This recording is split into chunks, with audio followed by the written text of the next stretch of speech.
L'organisation de l'Église est-elle bien en phase avec sa mission?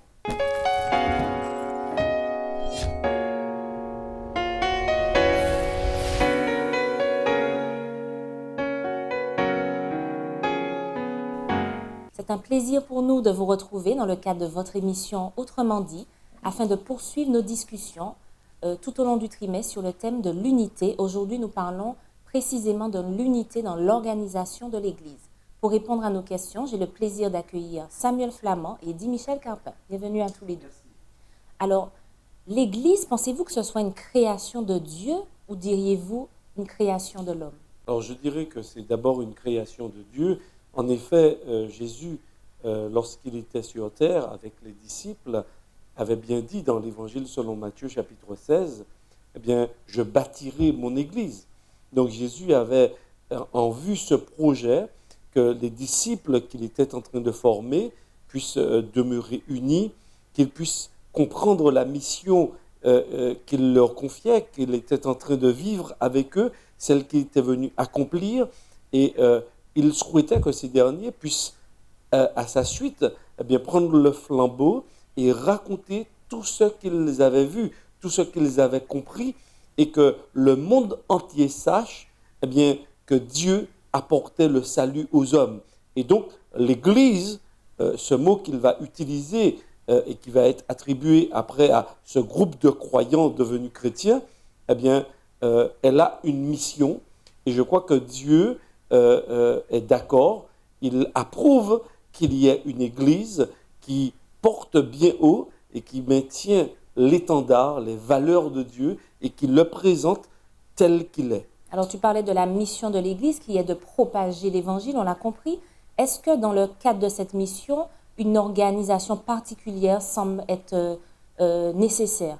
Oui, je pense que cette organisation, elle est nécessaire parce qu'on a bien vu que dans l'Ancien Testament, quand Moïse dirigeait le peuple, qu'il fallait qu'il ne pouvait pas diriger le peuple tout seul. Il y a une organisation qui avait été mise en place pour optimiser le travail, et parce qu'il ne pouvait pas être partout à la fois. D'ailleurs, nous n'avons pas tous les mêmes compétences. Nous ne pouvons pas faire les mêmes choses.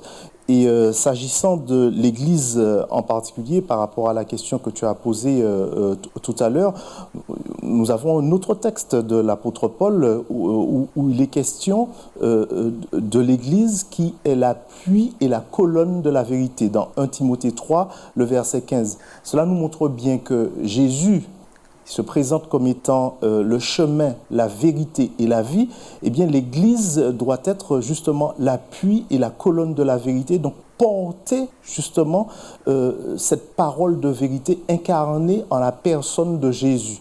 Donc, pour répondre très clairement à ta question, l'Église, c'est l'organisation elle-même avec les différents dirigeants que l'on va retrouver en son sein, les membres avec leurs différentes missions, etc. Eh bien, tout ça, ce sont des choses que Dieu approuve, que Dieu agrée. Mais quelles sont les caractéristiques d'un bon dirigeant d'Église?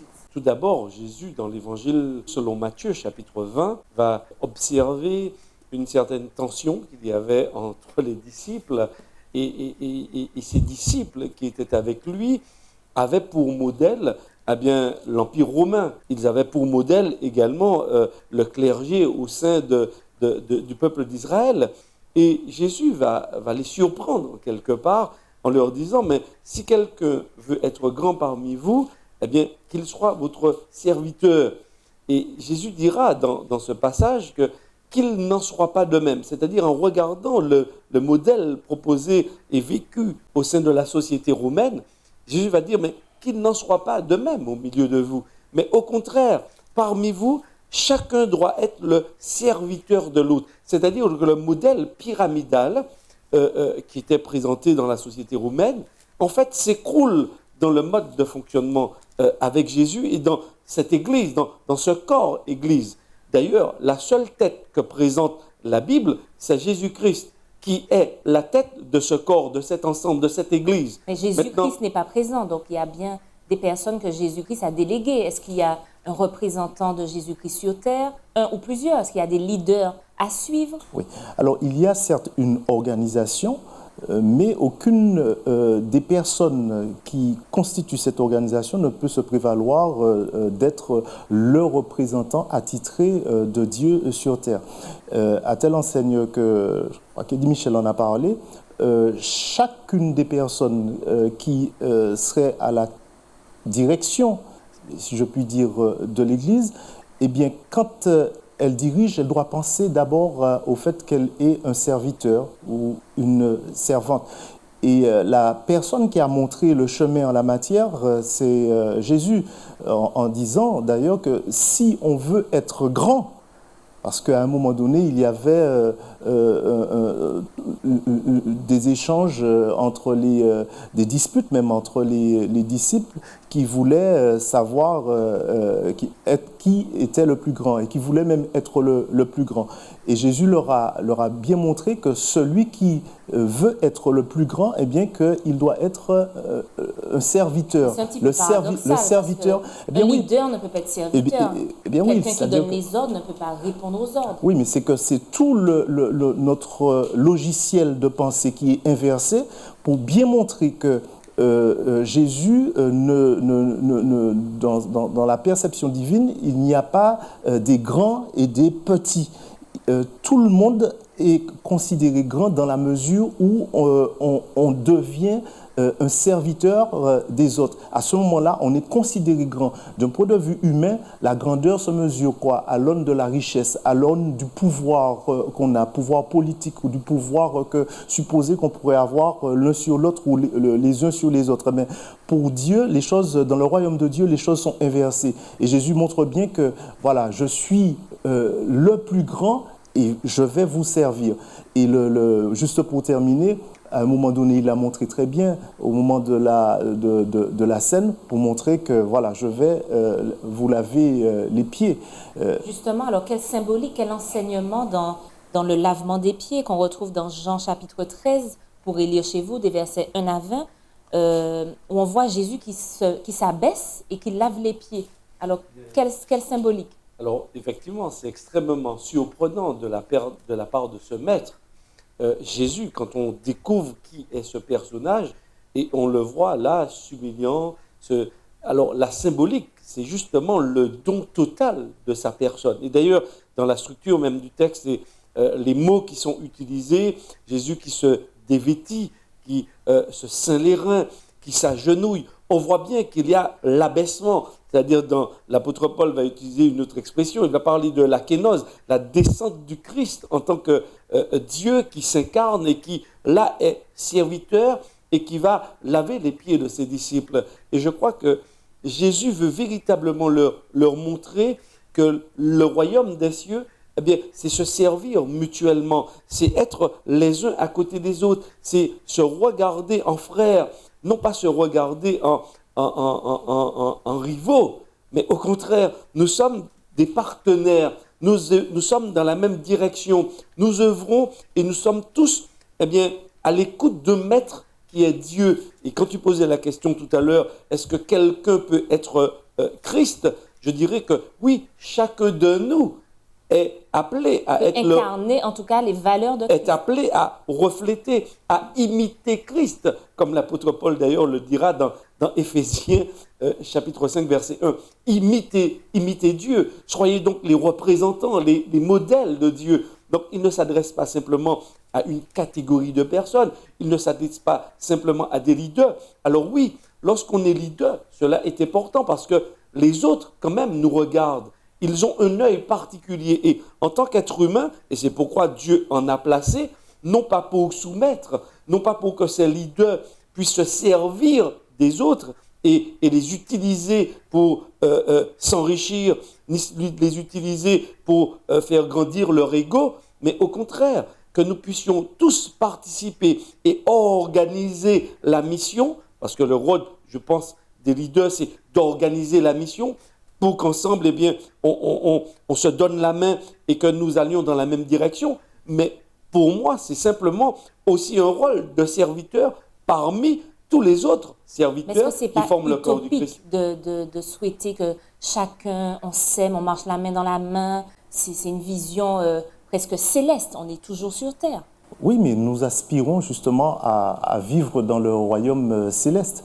Et lorsque Jésus nous appelle à une transformation de nos vies et à marcher d'une certaine manière, eh bien, si nous le laissons prendre en main les choses, il n'y a aucune raison de penser que nous ne puissions pas, malgré notre imperfection, que nous ne puissions pas vivre dans l'unité, dans la concorde les uns avec les autres. Il n'y a Finalement, rien, ce qu'il il n'y a demande, rien. ça paraît compliqué de se Bien sûr, dépouiller, de s'humilier. mais bien sûr que d'un point de vue naturel, en se regardant soi-même, en regardant comment nous vivons sur cette terre, eh bien, ça peut paraître difficile de se dire que qu'on sera constamment dans le service. Au service des autres, avant de penser à soi, donc à se mettre en avant. Bien sûr que ça peut paraître difficile, et ça, de manière très naturelle, on ne pourra pas y arriver. Mais lorsqu'on a Christ dans sa vie, eh bien, c'est un objectif que l'on peut atteindre. C'est ce qu'il faut se dire. Il n'y a rien d'utopique dans cela. Et d'ailleurs, l'utopie viendrait de quoi? C'est que... la réalité, des faits.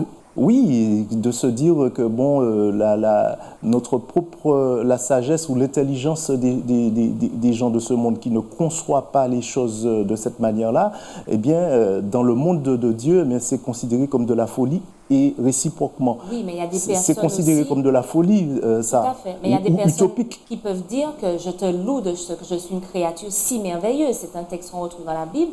Je suis également créée à l'image de Dieu, dotée d'un potentiel. Je peux quand même me valoriser. Alors, bien sûr, ceci n'empêche pas cela. Être serviteur ne signifie pas, de l'autre côté, eh bien, qu'on va se dénigrer, qu'on va pas considérer la valeur acquise, non pas de façon personnelle, mais acquise de Dieu.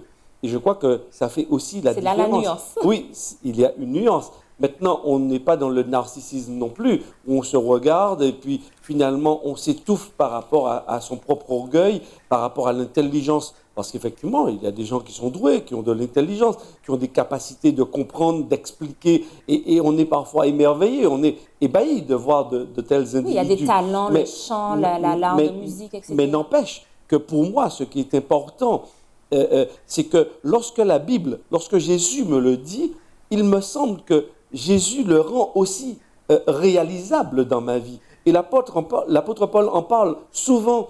C'est-à-dire que cette capacité que Dieu a à transformer les cœurs, à transformer l'intelligence pour que ce que nous comprenons et vivons dans ce monde, eh bien, il nous donne un autre logiciel, il nous paramètre autrement et cela devient réalisable et c'est rendu visible. Il me semble, par contre, que nous avons du mal à croire en Dieu. Et c'est vrai, c'est pourquoi nous disons que c'est peut-être utopique et qu'on ne comprend pas et que c'est irréalisable. Alors que du point de vue de Dieu, lorsque Jésus est mort et ressuscité, c'était pour rendre actif et le salut qu'il nous offre. Et ce salut, il n'est pas latent. Au contraire, ce salut, il est actif, il est visible, il est rendu visible lorsque Dieu transforme les êtres humains au point où ces derniers lui ressemblent. Et donc, il faut savoir que servir, c'est le verbe de Dieu, c'est ressembler à Dieu, parce que Dieu est dans le service continuel, perpétuel. Parce que Dieu, qu'est-ce qu'il fait? Il donne la vie, il la maintient, il maintient l'univers en équilibre. Et ça, c'est son don, c'est-à-dire c'est sa personne qui se donne. Même limite. Tout à fait. Donc, servir, c'est ressembler à Dieu, c'est ressembler donc au leader que nous contemplons. Et donc, nous ne pouvons derrière que refléter et chercher, par sa grâce, à lui ressembler jour après jour. Quel est l'intérêt d'aller à l'église? Nul besoin de se rendre dans une communauté un jour précis pour bénéficier des bienfaits et de la transformation qu'on peut avoir au quotidien dans une relation avec Christ. Eh bien, l'intérêt, c'est que dans la communauté fraternelle, les liens de l'unité se tissent et puis nous permettent de nous revigorer mutuellement, si je puis dire.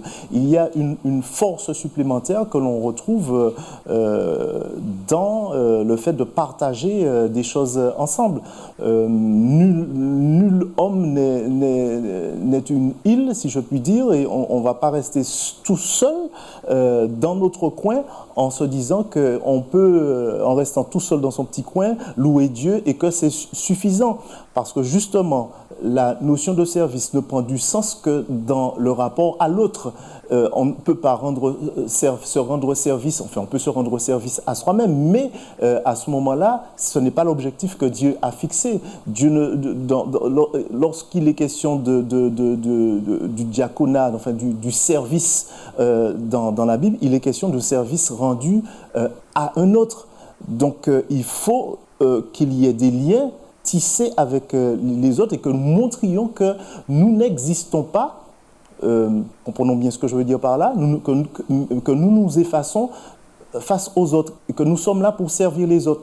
Et si chacun fait la même chose que nous faisons, eh bien, il y a une sorte d'agrégation de choses positives pour aller vers l'avant. Et nous sommes dans la même lignée, dans la même direction que Jésus. Alors, tête, et qui nous montre le chemin. Tout à fait. Alors, il y a une analogie que Paul emploie également, j'aimerais avoir votre avis dessus. Dans Éphésiens 5, vous pourrez lire chez vous, versets 23 à 27, on voit que Paul fait une analogie entre la relation entre Christ et l'Église et celle de la femme et son mari. Alors, je suis obligée de citer le verset 23 d'Éphésiens 5, car le mari est le chef de la femme, les femmes qui nous regardent seront contentes, et comme Christ est le chef de l'Église. Alors, comment comprendre cette déclaration de Paul?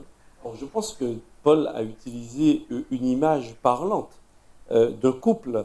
Et c'est vrai que dans la Bible et dans d'autres textes d'ailleurs, ceux qui retrouvent le Christ sont comparés à cette épouse.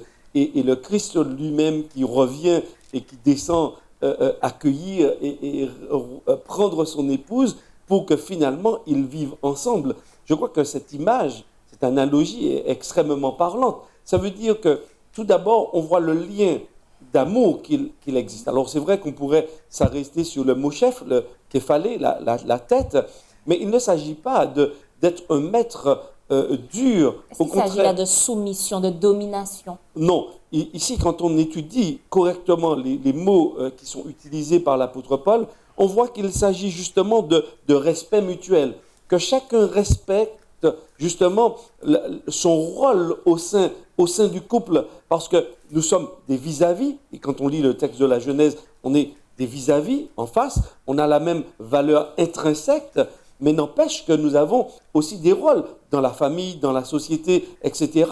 Mais ce n'est pas le rôle qui nous définit en tant que tel, c'est ce que nous sommes qui nous définit. Maintenant, oui, le mari, eh bien, c'est celui qui est souvent qui a le rôle de protecteur, de celui qui nourrit la famille. La femme est à côté et travaille avec lui, de pair, dans l'éducation avec les enfants. Mais est-ce que lorsque je dis ça, cela signifie que c'est un rôle qui est attribué uniquement aux femmes, celui de l'éducation? Non. Est-ce que celui de prendre soin de la maison, il est attribué uniquement aux épouses? Non. Mais je pense qu'effectivement, nous collaborons ensemble, maintenant en sachant que, comme lorsque nous entrons dans une voiture, il n'y a pas de volant, parce que sinon, on aura beaucoup de mal à conduire s'il y a deux volants. Ça veut dire qu'ensemble, quand on discute, il y a aussi quelqu'un qui se porte en avant, quelqu'un qui oriente et qui donne un sens. Là encore, il y a un leader. Et je crois que Jésus est exactement dans cette position. C'est-à-dire, il oriente, il donne le sens, mais il le fait avec beaucoup de pédagogie. Il le fait avec beaucoup d'amour dans l'écoute, dans le soin qu'il prodigue justement à cette épouse. Eh bien, il faut aussi que non seulement les maris entendent, mais que les épouses aussi entendent le modèle qui est ici représenté, cette analogie. C'est-à-dire que l'époux est appelé à prendre soin, à la soigner. C'est positif, c'est plutôt positif. C'est extrêmement positif et l'idéal ici est extrêmement élevé. Dieu merci. Samuel, est-ce que tu voulais réagir sur cette image que Paul emploie? Bon, ce qui est rassurant dans l'image que Paul emploie, c'est qu'il dit il ne dit pas que le mari est le chef de la femme en s'arrêtant là. Il dit comme Christ est le chef de l'Église.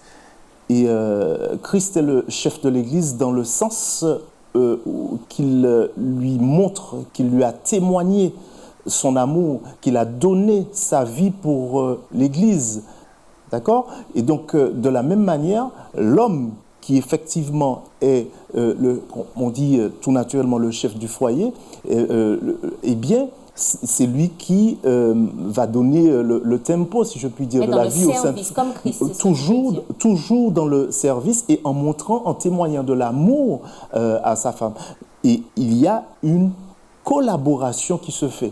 Il n'y a pas une soumission servile de la femme à son mari, et il n'y a pas non plus un mari despotique qui considère qu'il est le roi et maître auquel il faut obéir au droit et à l'œil. Ce n'est pas ce qui est dit dans le texte ici. Mesdames, en tout cas, je pense que nous voilà rassurés sur cette explication. Merci en tout cas à vous deux. J'aimerais qu'on aborde aussi un point essentiel quand on parle d'organisation d'église. On parle aussi de discipline. Alors, est-ce que la discipline doit s'appliquer dans l'Église pour réellement sanctionner, ou est-ce qu'on doit plutôt faire preuve comme Christ, qui est le modèle de rédemption, de pardon, de patience? Moi, j'aime bien cette notion de discipline, et on voit dans le mot disciple. C'est-à-dire que c'est faire, pour moi, discipliner, c'est faire un disciple. Ce n'est pas faire quelqu'un qui soit irrité, quelqu'un qui soit aigri, quelqu'un qui ait de la rancune, qui ait de la colère au fond de lui-même par incompréhension. Mais faire un disciple, c'est-à-dire, pour moi, toutes les mesures que l'on va mettre en place dans ce corps Église, dans cette communauté, alors, puisqu'on vit ensemble, eh bien, on doit aussi apprendre à vivre ensemble. On a des principes, des préceptes bibliques qui nous guident, et parfois, eh bien, il peut arriver que certains s'en écartent.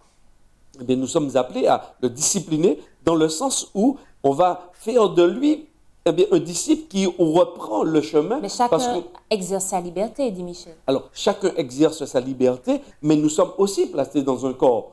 Alors, dans cette liberté, est-ce que mon pied décide d'aller à Fort-de-France tout seul? Est-ce que ma main décide de partir? Non, il y a un équilibre, il y a un maintien de ce corps, et il me semble qu'il soit extrêmement important par rapport à la mission qui est la nôtre. Parce que même si l'organisation, il faut bien comprendre que l'organisation, elle est utile à Dieu pour atteindre un objectif. Mais l'organisation n'a pas de fin en soi, parce que le salut, c'est Jésus qui le donne. Ce n'est pas l'Église qui donne le salut, mais c'est Jésus.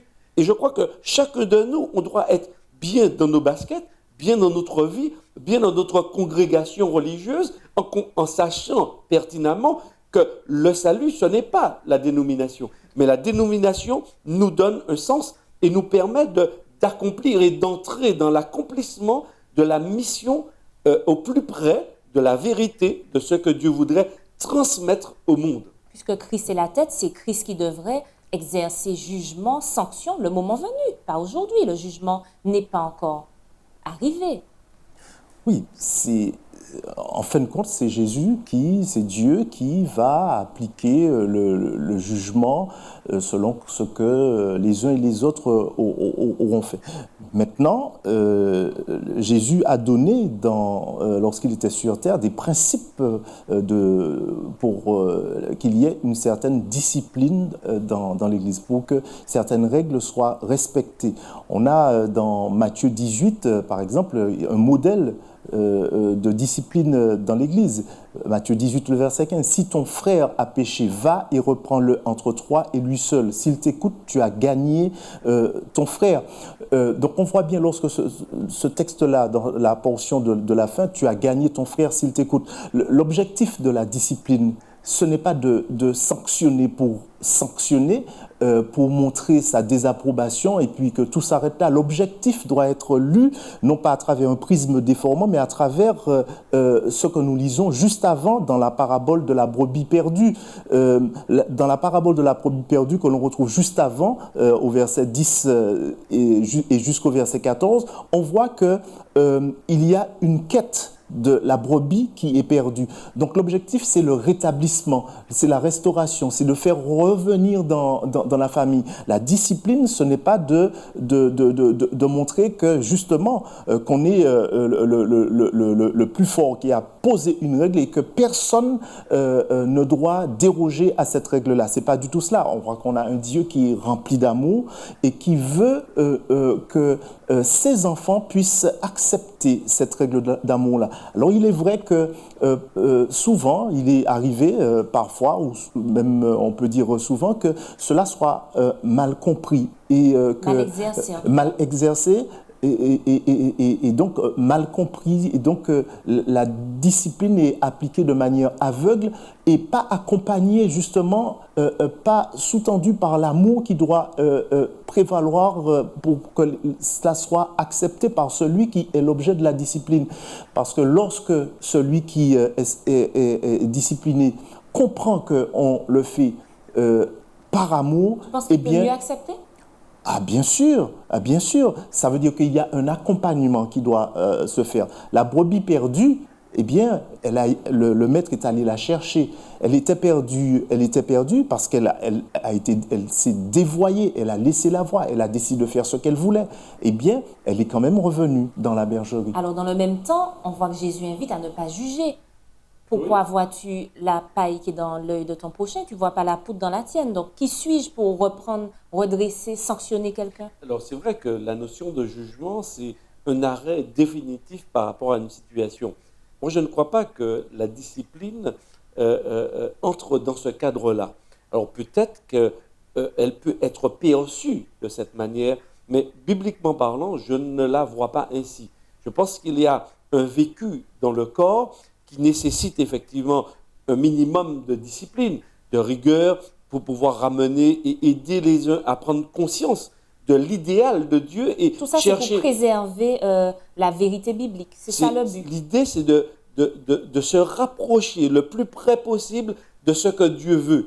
Et nous sommes là, justement, pour nous entraider au sein de la communauté.